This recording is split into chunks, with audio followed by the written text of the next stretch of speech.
Hi అండి. ఈరోజు మనం ఏపీ ఏపీపీఎస్సీ గ్రూప్ 2లో భాగంగా ఏపీ హిస్టరీ చూద్దాం. ఇంతవరకు మనం ప్రీ హిస్టరీ చూసాం. ప్రీ హిస్టరీ తర్వాత శాతవాహనుల గురించి చూసాం. ఆ తర్వాత మనం విష్ణుకుండినుల గురించి చూసాం. ఆ తర్వాత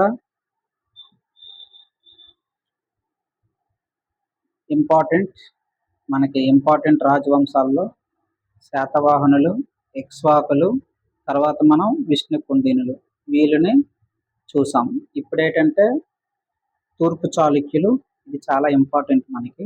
ఇందులో దాదాపు ఎక్కువ ప్రశ్నలు ఆక్రమించేటటువంటి శాతం ఏదంటే శాతవాహనులు, అలాగే తూర్పు చాళుక్యులు.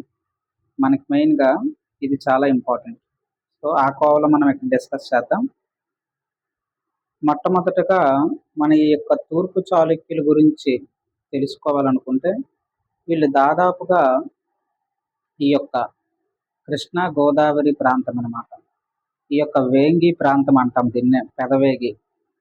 అయితే ఈ యొక్క కృష్ణా గోదావరి మధ్య ఉన్నటువంటి ప్రాంతాన్ని వీళ్ళు ప్రధానంగా ఆక్రమించి పాలన అయితే మనకి అందించడం జరిగింది. అందువల్లే వీళ్ళు వేంగి ప్రాంతాన్ని పరిపాలించారు. అదే ఇప్పుడు పెదవేగి అంటాము.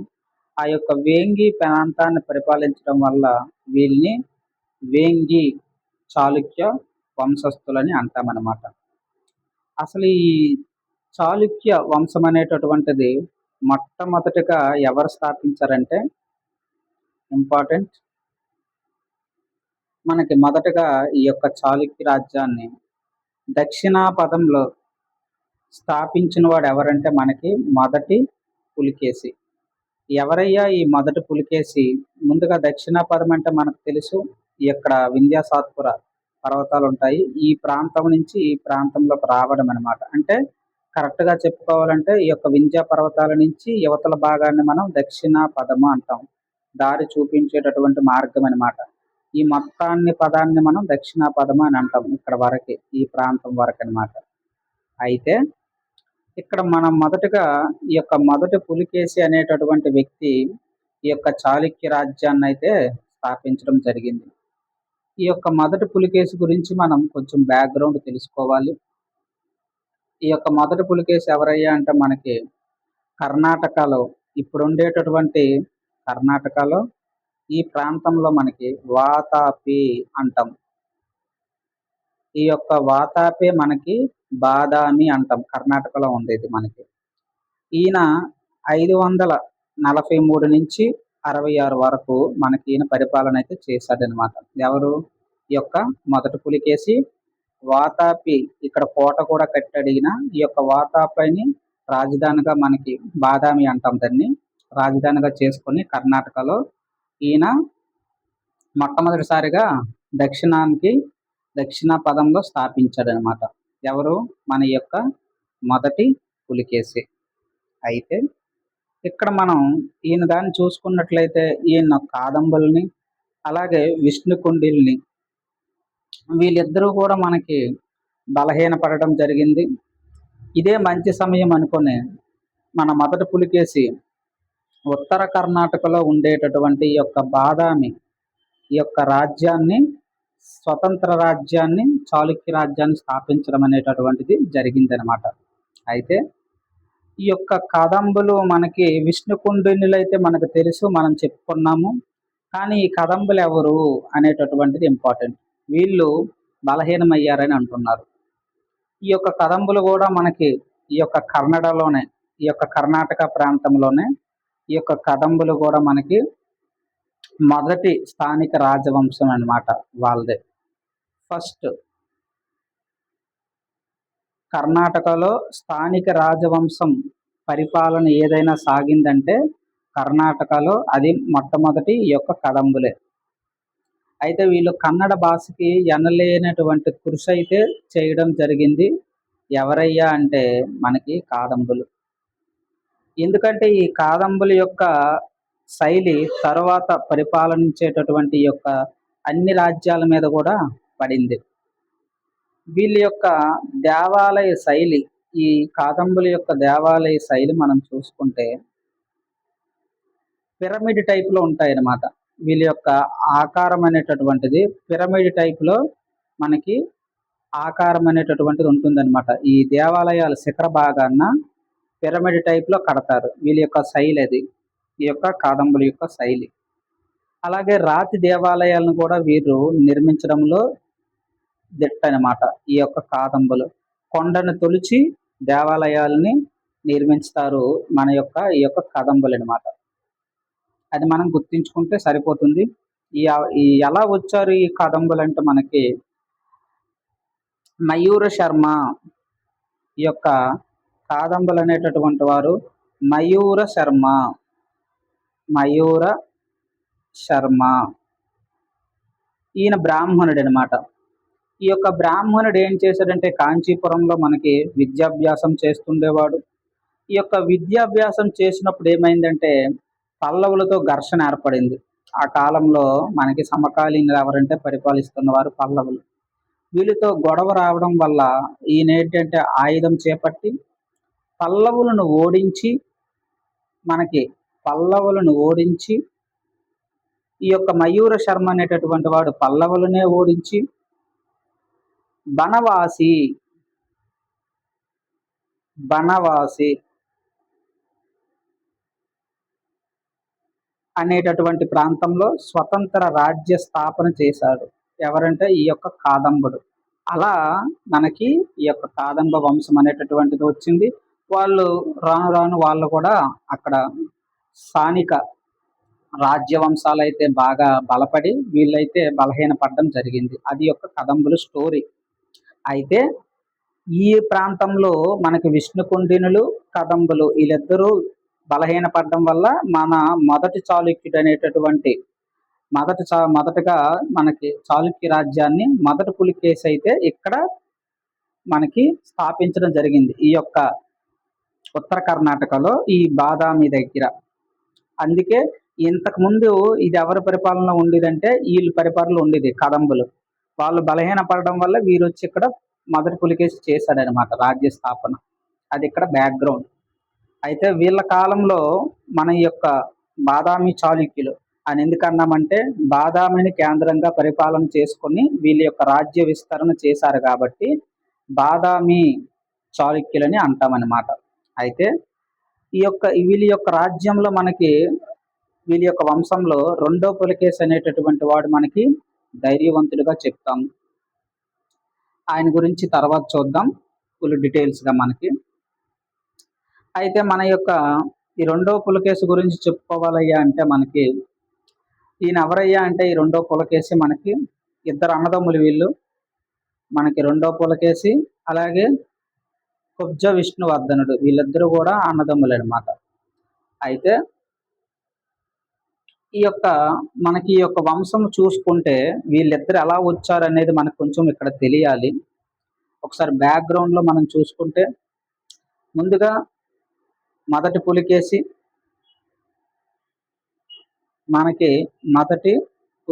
వస్తాడు. ఈ యొక్క మొదటి పులికేసి తర్వాత మనకి కీర్తివర్మ వస్తాడు.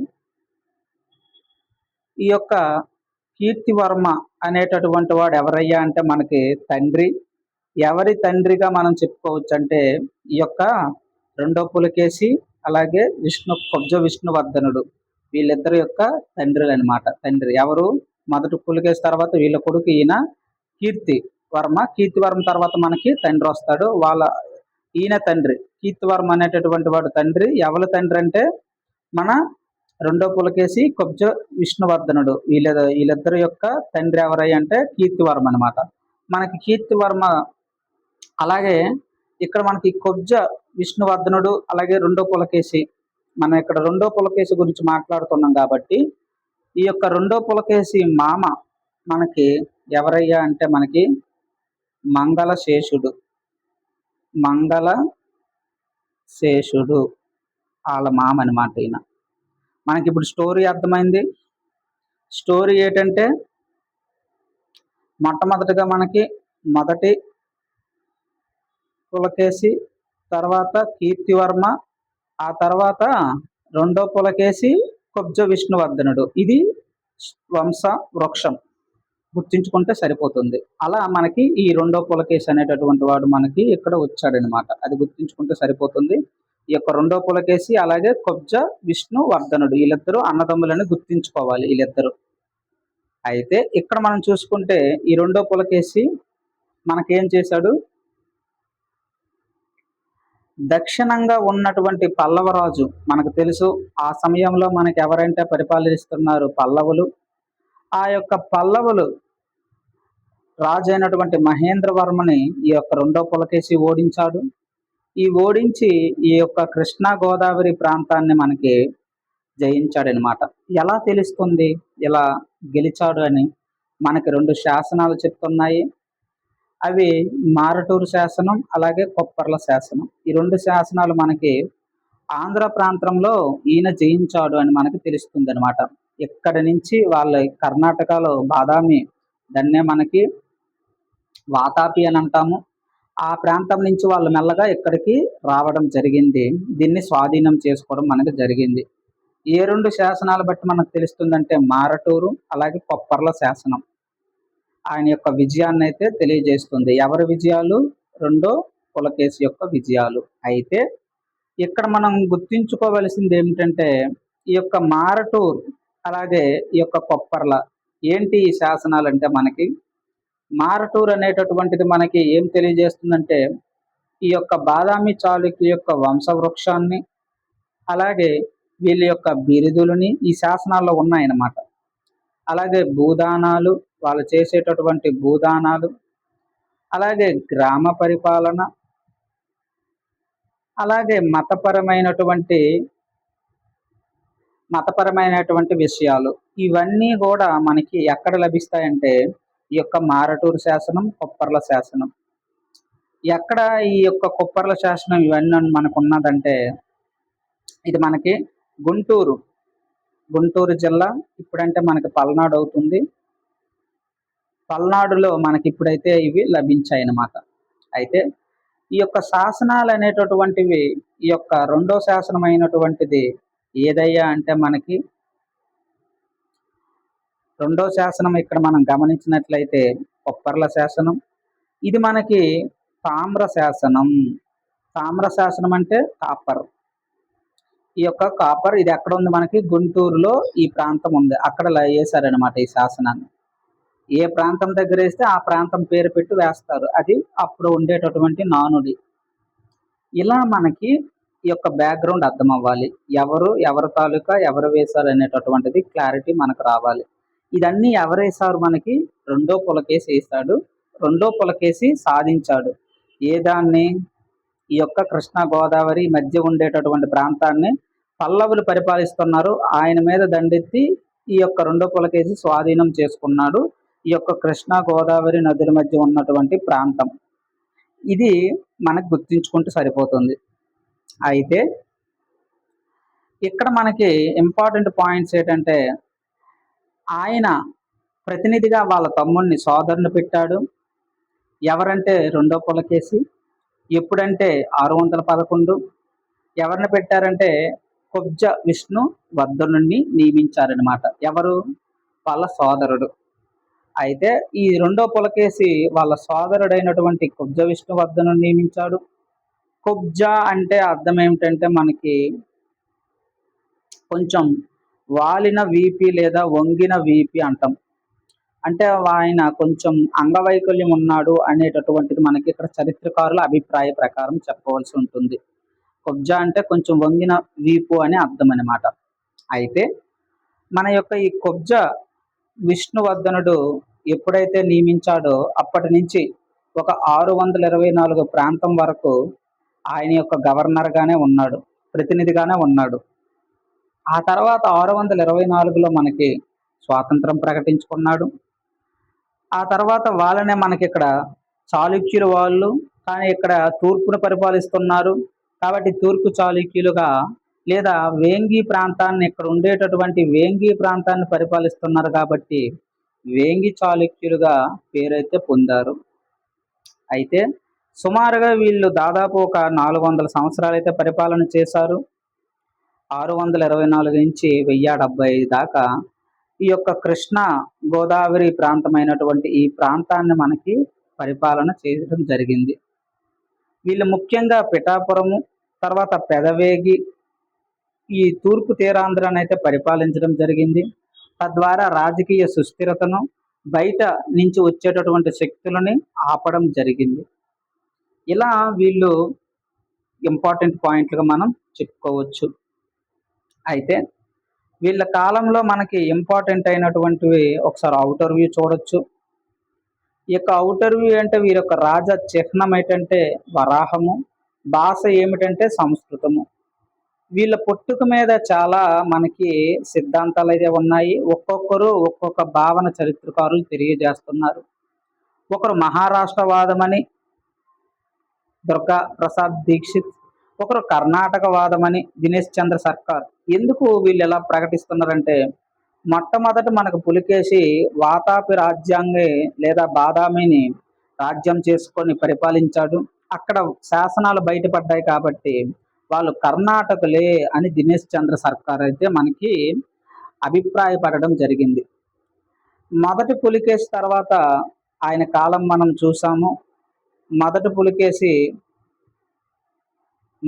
పులికేసి కాలం మనకెంత చూసాము, 543 నుంచి 66, 566.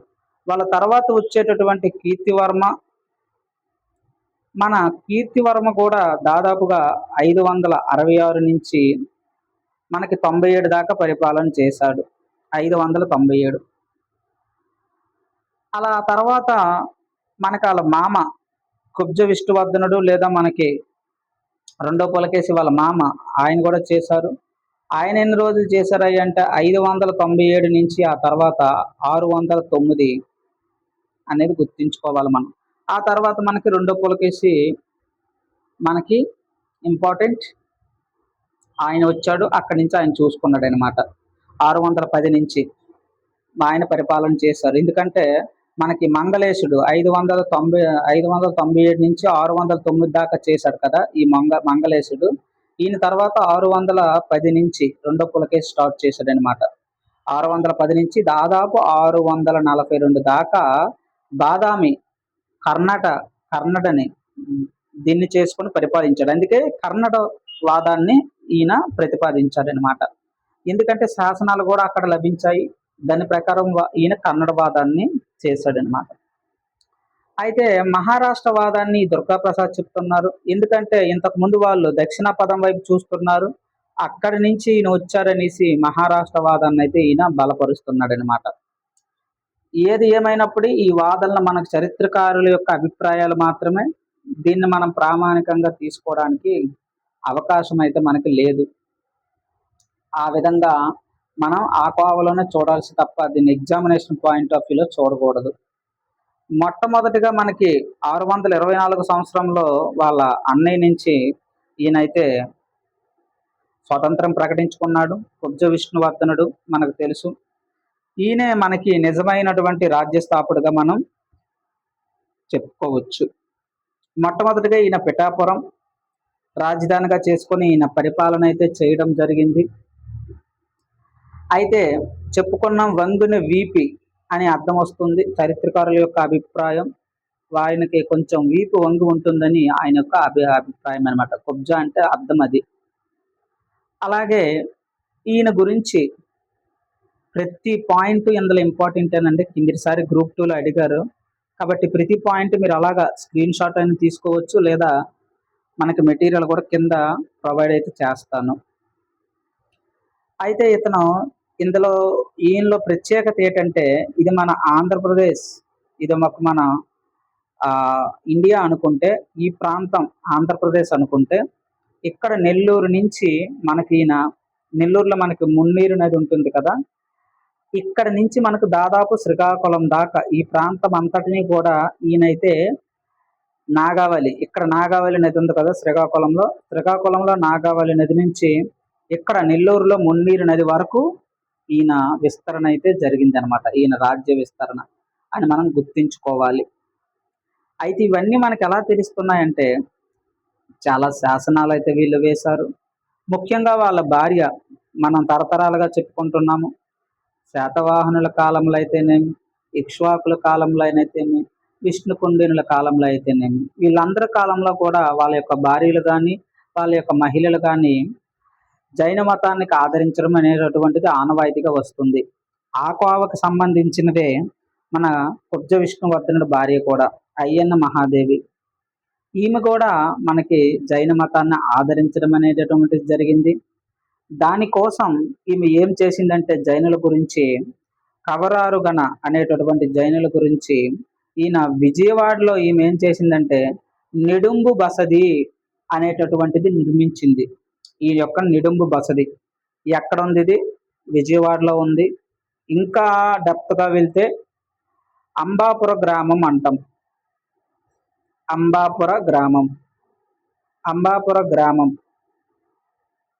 అనేటటువంటి దగ్గర విజయవాడలో అంబాపుర గ్రామంలో ఈ యొక్క నిడుంబు బసది అనేటటువంటిది ఉన్నది. అయితే ఇక్కడ ఈమె ఏం చేసిందంటే ఈ నిర్మాణం నిర్మించిందని చెప్పాం కదా. ఇవి మొత్తం ఒక రాయినే తొలిచి ఒక గుహాలయాలుగా నిర్మించడం జరిగింది. అయితే మరి ఇక్కడ నిర్మించాలంటే అక్కడ ఉండేటటువంటి గ్రామం ఉంటుంది. ఆ గ్రామం ముషినికొండ. ఈ యొక్క ముషినికొండని ఈమె గ్రామాన్ని అయితే దానం చేయడం జరిగింది. ఎలా మనకు తెలుస్తుంది అంటే ఆ యొక్క ముషినికొండ ప్రాంతంలోనే మనకి శాసనం వేయించడం జరిగింది. ఇలా వాళ్ళ యొక్క స్త్రీలు కూడా, మహిళలు కూడా మనకి అభివృద్ధిలో పాల్గొనడం జరిగింది. ఆధ్యాత్మిక చింతనలో భాగం అవ్వడం తెలుస్తుంది మనకి. అలాగే మన కుబ్జ విష్ణువర్ధనుడి యొక్క బిరుదులు మనం చూసినట్లయితే విషమ సిద్ధ, మకరధ్వజుడు, కామదేవ, సర్వసిద్ధ, పరమ భాగవతుడు. అయితే ఏంటి విషమ సిద్ధ అంటే? మనకి విషమ సిద్ధ అంటే క్లిష్టమైనటువంటి పరిస్థితుల్లో కూడా మనకి విజయం సాధించిన వాడు అని అర్థం వస్తుంది. విషమ అంటే మనకి విషమైనటువంటి పరిస్థితులు, అదే క్లిష్ట పరిస్థితులు, లేదా ఆ కాలంలో ఉండేటటువంటి రాజకీయ అనిశ్చితుల్లో ఇతను ప్రతిదీ కూడా క్లిష్టమైనటువంటి పరిస్థితే ఎదుర్కొన్నాడు. అందుకే ఈయనకి సిద్ధి అంటే విజయం, విషమ సిద్ధి కాబట్టి క్లిష్టమైనటువంటి పరిస్థితుల్లో విజయాన్ని అంకురం చేసుకున్న వాడు అనేటటువంటిది వస్తుంది. మకర ధ్వజుడు. మరి ధ్వజుడు అంటే అర్థం ఏమిటి? మనకి ధ్వజం అంటే జెండా, మకరం అంటే మనకి తెలుసు మొసలి. చరిత్రకారుల ప్రకారం మనకి మొసలి అనేటటువంటి వీళ్ళ యొక్క జెండా ఉంటుంది. ఈ యొక్క జెండాను కలిగిన వాడ అనేటటువంటిది కూడా వస్తుంది. అయితే చరిత్రకారులు ఇంకా చాలామంది అభిప్రాయాల ప్రకారం మనకి ఇక్కడ సముద్ర తీర ప్రాంతాన్ని దృష్టిలో ఉంచుకొని ఆ యొక్క జెండానైతే పెట్టారు అని కొంతమంది యొక్క అభిప్రాయం. అలాగే కామదేవ, అలాగే సర్వసిద్ధ, ఇవన్నీ బిరుదులు మనకు తెలుసు. సిద్ధ అంటే మనకు తెలుసు విజయం సాధించిన వాడు అని అర్థం వస్తుంది. సర్వసిద్ధ అంటే మనకి సర్వసిద్ధ అంటే అన్ని కార్యాల్లో కూడా ఏ కార్యం తలించినా అన్ని కూడా మనకి విజయమే. అటువంటివన్నీ సర్వసిద్ధ అని వస్తుంది. అలాగే పరమ భాగవతుడు. మనకు తెలుసు మన యొక్క తూర్పు చాళుక్యులు మొత్తము కూడా వైదిక మతాన్ని ఆచరించారు. సంస్కృత భాషని అధికార భాషగా ప్రకటించడం జరిగింది. ఇలా మనకి కుబ్జ విష్ణువర్ధనుడి యొక్క బిరుదులైతే మనం చూడొచ్చు. అయితే ఈయన యొక్క శాసనాలు కానీ మనం గమనించినట్లయితే మొట్టమొదటిగా మనకి తిమ్మాపుర శాసనం. ఇతడు విష్ణు భక్తుడు అని మనకు తెలియజేస్తుంది. ఏదయ్యా అంటే ఈయన నిర్మించినటువంటి కుతిమాధవ దేవాలయమే పిఠాపురంలో రాజధానిగా చేసుకొని పరిపాలన చేశాడు. ఈ యొక్క పిఠాపురంలో మనకి కుతిమాధవ దేవాలయం మనకి కనిపిస్తుంది, ఇప్పటికీ ఉన్నాయి. ఈ యొక్క ఎవరైతే మనకి తూర్పు చాళుక్యులు నిర్మాణాలు, దేవాలయాలు అన్నీ కూడా ఉన్నాయి. వీళ్ళ వంశంలోనే మనకి చాళుక్య భీముడు వస్తాడు. ఆయన పేరు మీద మనకి ఇక్కడ చాణక్య భీమేశ్వరాలయం ఉంది. అలా అన్ని చాలా ఆలయాలు అయితే మనకి ఇప్పటికీ నేటికి వీళ్ళ యొక్క రాజకీయ, ఆర్థిక, సాంస్కృతిక, వాస్తు శిల్పానికైతే మనకి ప్రతీకగా మనకి నిలుస్తున్నాయని చెప్పుకోవచ్చు. అయితే ఈ యొక్క కుతి మాధవ దేవాలయం మనకి ఎలా తెలుస్తుందంటే వీళ్ళ యొక్క శాసనం తిమ్మాపుర శాసనం ప్రకారం తెలుస్తుంది. మన కుబ్జ విష్ణువర్ధనుడు చివరి కాలానికి, ఈయన పరిపాలన చివరి దశకు వచ్చేటప్పటికి మనకు తెలుసు ఈయన పరిపాలన 1842. కొన్ని చాప్టర్లో లేదా కొన్ని టెక్స్ట్ బుక్లు 41 ఇస్తాయి. ఒకటి సంవత్సరం అటు ఇటు అవుతుంటుంది. అయితే ఈయన పరిపాలన చివరి కాలంలో మనకి వేదసాంగ్ వస్తాడు. ఈయన రచించినటువంటి సియుకి ఏమని చెప్తున్నాడంటే, ఈయన కాలంలో బౌద్ధ మతం అనేటటువంటిది క్షీణ దశలో ఉందని. అవును, ఎందుకంటే వీళ్ళు వైదిక మత ధర్మస్థులు. బౌద్ధ ఆలయాలు ఏవైతే ఉన్నాయో వాటిని, అలాగే జైన ఆలయాలు ఏవైతే ఉన్నాయో వాటిని వాటి మీద మనకి ఈ యొక్క దేవాలయాలు నిర్మిస్తున్నారు అని చరిత్రకారుల యొక్క అభిప్రాయము. అలాగే విదేశీ రచనల ద్వారా కూడా మనకి తెలుస్తుంది. అయితే శ్రీకాకుళం ప్రాంతంలో మనకి ఎక్కువగా ఏనుగులు సంచరిస్తున్నాయనేసి మనకి తెలుపుతున్నారనమాట. ఈయన ఎవరు? ఈ యొక్క సాంగ్ యొక్క రచనల ప్రకారం. ఈ యొక్క ఏనుగు అనగానే మనకి కరెంట్ అఫైర్స్ గుర్తొస్తుంది. అదే కొంకి ఏనుగులు మనకి పర్యావరణ రాష్ట్ర ముఖ్యమంత్రులు, డిప్యూటీ సీఎం గారు అయినటువంటి పవన్ కళ్యాణ్ గారు మనకి యొక్క కుంకు ఏనుగులను అయితే మనకి తేవడం జరిగింది కర్ణాటక రాష్ట్రం నుంచి. ఈ యొక్క పార్వతీపురం మన్యం జిల్లా ఇక్కడ ఏనుగులు పంట పొలాలను ధ్వంసం చేస్తున్నాయని తెస్తున్నారనమాట. ఇటీవల కాలంలో కుంకి అనేటటువంటి ఏనుగులకు సంబంధించినటువంటి కింది వాక్యాలను సరైనవేవి అని అంటాడు. అయితే ఆయన తర్వాత కాలంలో ఆయన కుమారుడు కుబ్జ విష్ణువర్ధనుడి యొక్క కుమారుడు మనకి మొదటి జయసింహ వల్లభుడు. ఆయన తర్వాత నుంచి 642 నుంచి 673 వరకు ఈయన పరిపాలన అయితే మనకి జరగడం జరిగింది. అయితే దాదాపు ఈయన ఒక 33 సంవత్సరాలు పరిపాలన చేయడం జరిగింది. ఈయనకే సర్వసిద్ధి అంటే మనకు తెలుసు, అన్ని కార్యాల్లో మనకి విజయం సాధించిన వాడా అని తెలియజేస్తుంది. అలాగే శ్రీ పృథ్వీ వల్లభ అంటే మనకి పృథ్వీ అంటే భూమి అనే అర్థం వస్తుంది.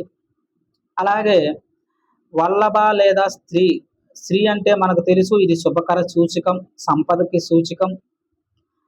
మొత్తానికి భూమికి ప్రియమైన వాడా లేదా భూమికి అధిపతి వాడా అనేటటువంటి అర్థం మనకి వస్తుంది అనమాట. అయితే మనకి కుబ్జ విష్ణువర్ధనుడు మనకి తిమ్మాపుర శాసనం అయితేనేమి, అలాగే ఆయన వేసినటువంటి నిడుంబు వసతి అనేటటువంటిది విజయవాడలో గుర్తుంచుకోవాలి. ముఖ్యంగా మనకి అంబాపుర గ్రామం దగ్గర వేసింది గుర్తుంచుకోవాలి. వాళ్ళ యొక్క భార్య అయినటువంటి అయ్యన్న దేవి కిందిసారి బిట్ అడిగాడు గ్రూప్ 2లో. ఎనీవే లాస్ట్లో మనం ఒకసారి డిస్కషన్ చేద్దాం. యూనిట్స్ అయిపోయిన వెంటనే మనం డిస్కషన్ అనేటటువంటిది జరుగుతుంది. ప్రీవియస్ ఇయర్లో ఇచ్చేటటువంటి వాటిని దృష్టిలో పెట్టుకొని యూనిట్స్ అయిపోగానే మనం డిస్కషన్ చేద్దాం. అయితే ఇతని కాలంలోనే మనకి ఈయన వేసినటువంటి విప్పర్ల శాసనం. అయితే ఈ విప్పర్ల శాసనం బట్టి మనం ఏం అర్థమవుతుందంటే, పూర్తిగా ఇది తొలి తెలుగు శాసనంగా పేర్కొనవచ్చు అనమాట. అయితే ఎక్కడయ్యా ఈ విప్పర్ల ప్రాంతం ఉంది, ఏ ప్రాంతం, ఎక్కడ శాసనం వేస్తే అది ఆ ప్రాంతం. విప్పర్లో వేశారు కాబట్టి ప్రాంతంలో వేశారు కాబట్టి అది విప్పర్ల శాసనం అవుతుంది. ఈ విప్పర్లు అనేటటువంటిది మనకి ఎక్కడ ఉంది? గుంటూరు జిల్లాలో ఉంది. ప్రస్తుతం మనకి పల్నాడుగా చెప్పుకోవచ్చు. ఈ యొక్క గుంటూరు జిల్లాలో ఈ యొక్క విప్పర్ల ప్రాంతంలో వేయడం జరిగింది మన మొదటి జయసింహ వల్లభుడు. అయితే ఇతని పరిపాలన కాలంలో ఏమైందంటే, సమకాలీనులు అయినటువంటి పల్లవులు వీణ ఘర్షణలు అయితే ప్రారంభం మొదలయ్యాయి. ఆ తరువాత కాలంలో వీళ్ళ కాలంలో రాష్ట్రకూటులతో కూడా మనకి ఘర్షణలు అనేటటువంటివి జరగడం జరుగుతుంది. కృష్ణుడైతేనేమి, అలాగే ఆ రాష్ట్రకూటుల రాజులతో మనకి చాలా యుద్ధాలు అయితే మనకి జరగడం జరుగుతుంది. అయితే మొదటి జయసింహుడు పరిపాలన కాలంలో మనకి పల్లవులతో యుద్ధాలు మొదలవుతుంది, సంఘర్షణ.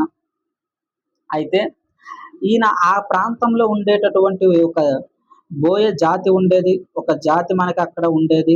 ఎక్కడయ్యా అంటే ఈ యొక్క కందకూరు ప్రకాశం అక్కడి నుంచి చూసుకుంటే నెల్లూరు వరకు కూడా బోయలు అనేటటువంటి వారు ఉండేరనమాట.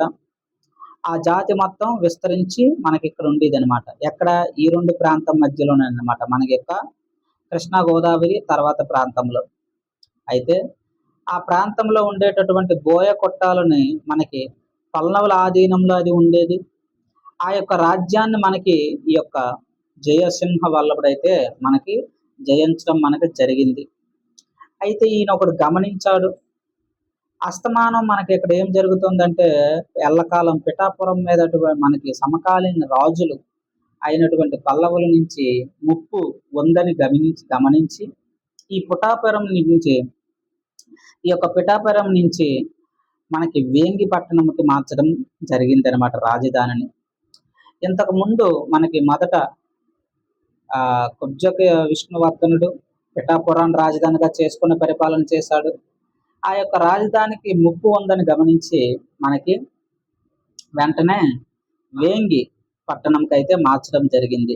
పెదవేగి అని అంటాము. అయితే ఈ కాలంలో మనకి ఏమంటే ఇక్కడ మనకి ఒక విద్యాలయాలు అనేటటువంటివి ఉండేవి. ఈ యొక్క విద్యాలయాలను మనం ఏమని పిలుస్తామంటే ఇంపార్టెంట్ ఘటికా స్థానం అని అంటామన్నమాట.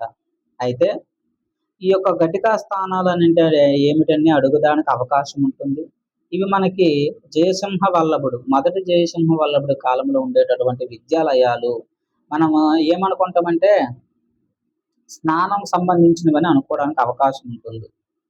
అయితే ఇక్కడ ఇంకో ఇంపార్టెంట్ పాయింట్ మనకి ఏంటంటే మనకి కుబ్జ విష్ణువర్ధనుడు కుమారుడు ఎవరయ్యా అంటే మనకి ఇంద్రభట్టారకుడు. అంటే దాని అర్థం ఏమిటి? ఇద్దరు ఉన్నారు మనకి. కుబ్జ విష్ణువర్ధనుడికి జయసింహ వల్లభుడు ఒకరు, అలాగే ఇంద్రభట్టారకుడు ఒకరు. ఈయన గురించి ఎందుకు చెప్పుకుంటున్నాము ఇంద్రభట్టారకుడు అంటే ఈయన కొడుకే మనకి రెండో విష్ణువర్ధనుడు. అందుకే ఈయన గురించి ఇక్కడ చెప్పాల్సి వస్తుంది. మన మొదటి జయసింహ సోదరుడైనటువంటి మన ఇంద్రభట్టారకుడు, ఈయన తర్వాత కాలంలో మనకు వస్తాడు జయసింహ వల్లభుడి తర్వాత. అయితే 7 రోజులు మాత్రమే పరిపాలన చేయడం జరుగుతుంది. ఈయన మనకు అక్కడికి కొండనాగూరు అనేటటువంటి శాసనం వేయడం జరుగుతుంది. ఈయనకి త్యాగధేనువు, కల్పతరువు అనేటటువంటి బిరుదులు వీనికి ఉన్నాయి జరగడం. అయితే తరువాత కాలంలో మనకి ఆయన తర్వాత రెండో విష్ణువర్ధనుడు వస్తాడు. మనకి ఇంద్రభట్టారకుడి యొక్క కుమారుడే. ఈయన రెండో విష్ణువర్ధనుడుగా పేరుగాంచాడనమాట. తర్వాత కాలం ఈయన సింహాసనాన్ని అధిష్ఠించడం అనేటటువంటిది మనకి జరగడం జరుగుతుంది. అయితే ఈయన గురించి మనకి అంతగా చారిత్రక ఆధారాలు అనేటటువంటివి దొరకడం లేదు. ఉన్న ఆధారాలను పరిశీలన చేసుకొని మనకి గుంటూరు ప్రాంతం, ఇప్పటి పల్నాడు ప్రాంతంలో మనకి ఈయన కొన్ని గ్రామాలను అయితే బ్రాహ్మణులకు ఇవ్వడం జరిగింది, అగ్రహారాలుగా ఇవ్వడం జరిగింది అనమాట. ఎలా అంటే ఈయన రేమూరు శాసనం వేయించారు. ఆ యొక్క రేమూరు శాసనం ఆ ప్రాంతం బట్టి మనకి ఈయన అగ్రహారాలు, బ్రాహ్మణులకైతే అగ్రహారాలు ఇచ్చాడు అనేటటువంటిది మనకు అర్థమవుతుంది అనమాట. అయితే ఈయన తర్వాత ఈ రెండో విష్ణువర్ధనుడు, ఈయన తర్వాత మనకి ఆయన కుమారుడు వస్తాడు. ఆయనే మనకి మంగి యువరాజు. దాదాపు 682 నుంచి 706 దాకా పరిపాలన చేయడం జరుగుతుంది. ఇక్కడ బ్రేకింగ్ పాయింట్ అనేటటువంటిది మనకు దొరుకుతుంది అనమాట. ఎందుకంటే ఈయనకి దాదాపు 20 సంవత్సరాలు పరిపాలన చేశాడు. అయితే ఈయనకి 2 భార్యలు ఉండడం జరిగింది. అలాగే ఈయనకి సర్వలోకాశ్రయ, సమస్త భువనాశ్రయ, విజయ సిద్ధి, విజయాదిత్య, ఇవన్నీ తెలిసిన పేర్లే కాబట్టి అర్థాలు అవసరం లేదు. ఈయనకి మొదటి భార్యకి జయసింహ వల్లభుడు, ఈయనకి 2 భార్యలు అని చెప్పుకున్నాం కదా. మొదటి భార్యకి జయసింహ వల్లభుడు, కుక్కిలి విక్రమాదిత్యుడు, ఈయన తర్వాత వస్తాడనమాట. అలాగే ఇంకొకటి భార్య ఉన్నారు కదా, ఆమెకి మూడో విష్ణువర్ధనుడు అనే కుమారుడు, పృథ్వీపుర అనే కుమార్తె ఉంటుంది. ఈ మూడో విష్ణువర్ధనుడు మనకి తర్వాత వస్తాడు ఇక్కడ. ఇలా వీళ్ళిద్దరూ కూడా పరిపాలన చేయడం జరుగుతుందనమాట. ఎవరికి సంబంధించిన వాళ్ళు? మంగి యువరాజుకి మనకి ఇద్దరు భార్యల్లో భార్యకి మనకి ఇద్దరు కుమారుల్లో మొట్టమొదటి చూసాము. మొట్టమొదటి ఆయన వేరు. ఈయన కొక్కిలి విజయాదిత్యుడు అనమాట. కొక్కిలి విక్రమాదిత్యుడు. ఈయన మనకి ఇంపార్టెంట్ ఏంటంటే రెండో జయసింహుని తర్వాత మనకి ఆయన పెద్ద తమ్ముడైనటువంటి మూడో విష్ణువర్ధనుని ధిక్కరించి ఈ యొక్క చిన్న తమ్ముడైనటువంటి ఈయన మనకి కొక్కిలి సామ్రాజ్యాన్ని, కొక్కిలి మహారాజు అనేటువంటి వాడు ఈ యొక్క వేంగి రాజ్యానికి అధిపతిగా వస్తాడనమాట. ఎందుకంటే ఇద్దరు భార్యలు ఉంటారు. ఇద్దరు భార్యలు ఉండడం వల్ల మనకి కొడుకులు కూడా ఉన్నారనమాట. ఇద్దరేసి ఉన్నారు. వీళ్ళ మధ్య వారసత్వ పోరు జరిగింది.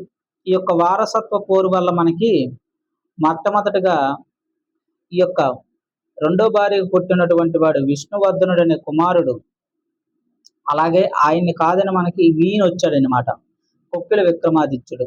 ఎందుకంటే ఈయన పెద్ద తమ్ముడు, ఈయన మూడో విష్ణువర్ధనుని ధిక్కరించి వచ్చాడనమాట.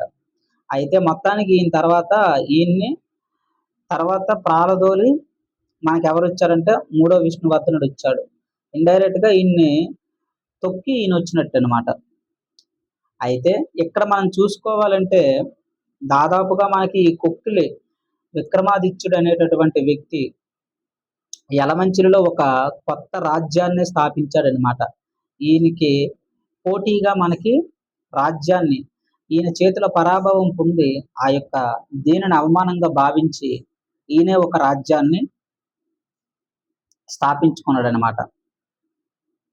అయితే ఇక్కడ మనకి మూడో విష్ణువర్ధనుడు వీళ్ళందరూ ఏంటంటే చిన్న చిన్న ఇదనమాట. ఎక్కడైతే మనకి ఎగ్జామ్ పాయింట్ ఆఫ్ వ్యూలో వస్తుందో అక్కడ కొంచెం ఎక్కువ డెప్త్ లో వెళ్తామన్నమాట.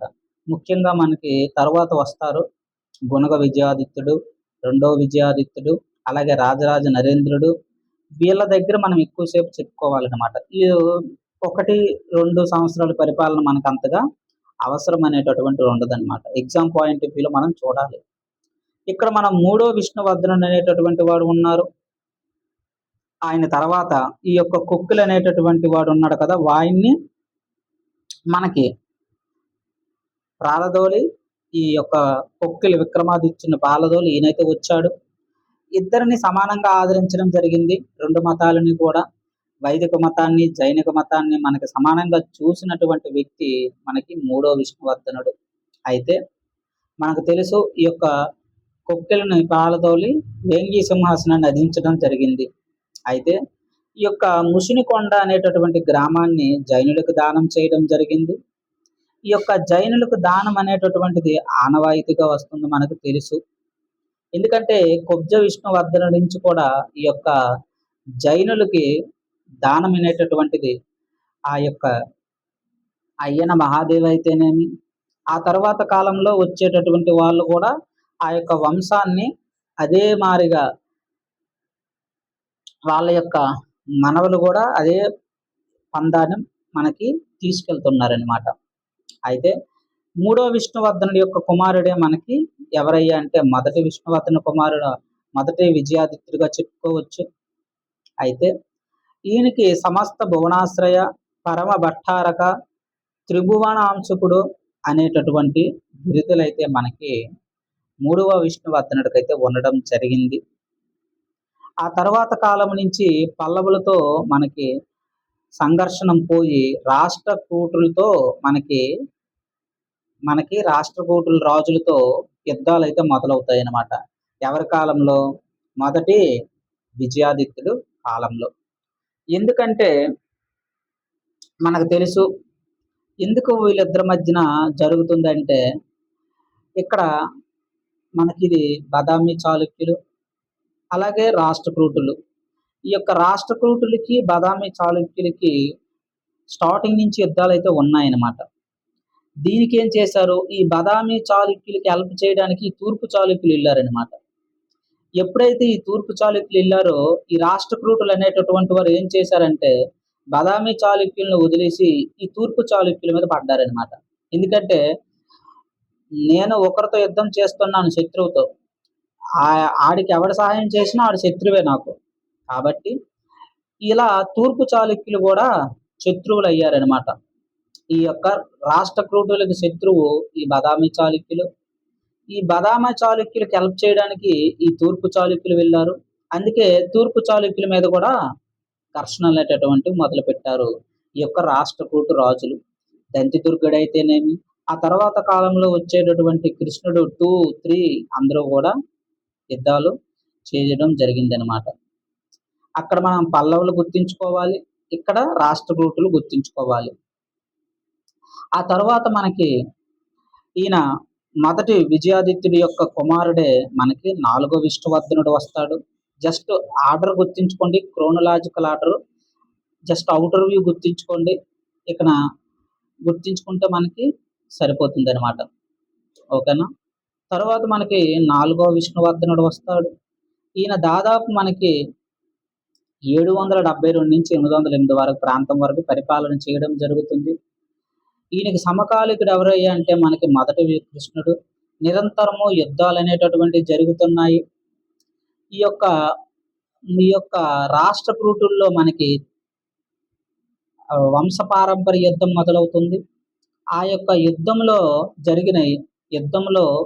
మనకి 7వ విష్ణువర్ధనుడు అనేటటువంటి వాడు మనకి గోవిందునికి ఈడికి సహాయంగా వెళ్తాడు. ఈ ధ్రువుని చేతిలో చనిపోతారు. చనిపోవడం అంటే ఓడిపోతాడు, చనిపోవడం కాదు. ఈ ధ్రువుడి చేతిలో ఓడిపోవడంతో ఆయన తన యొక్క కుమార్తెని ఏం చేస్తాడంటే మన యొక్క శీలాదేవిని ధ్రువునికి ఇచ్చి పెళ్లి చేస్తాడు. దీన్ని బట్టి మనకేమర్థమైందంటే ఇదంతా ఎక్కడుందంటే పంపకవి రాస్తాడు. పంపకవి విక్రమార్జున విజయం.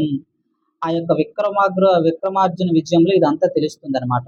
అంటే మన వల్ల అవనప్పుడు ఏం చేయాలంటే వివాహ సంబంధాలను ఏర్పరచుకొని వాళ్ళని శత్రువులను మిత్రులుగా మార్చుకునేటటువంటి సాంప్రదాయం ఇక్కడ ఉందని చెప్పుకోవచ్చు అనమాట. మన యొక్క 4వ విష్ణువర్ధనుడి యొక్క సమయంలో అలా జరుగుతుంది. అయితే ఈ యొక్క విజయాన్ని అందించినటువంటి ధ్రువుని సేనాపతి ఎవరంటే అరికేసరి. ఆయనే మనకి వేములవాడ చాళుక్యరాజు. అలాగే మన యొక్క 4వ విష్ణువర్ధనుడి తర్వాత మనకి ఎవరు వస్తారంటే 2వ విజయాదిత్యుడు. ఇక్కడ నుంచి చాలా ఇంపార్టెంట్. ఈ స్టోరీ చాలా ఇంపార్టెంట్ మనకి ఇక్కడ. 2వ విజయాదిత్యుడు, గుణగ విజయాదిత్యుడు వీళ్ళందరూ వస్తారు. ఇక్కడ నుంచి మనం తరువాత క్లాస్లో డిస్కషన్ అనేటటువంటిది చేద్దాము. Thank you. ముందుగా ఛానల్ సబ్స్క్రైబ్ చేసుకోండి. సబ్స్క్రైబ్ చేసుకున్న వాళ్ళకి ధన్యవాదాలు.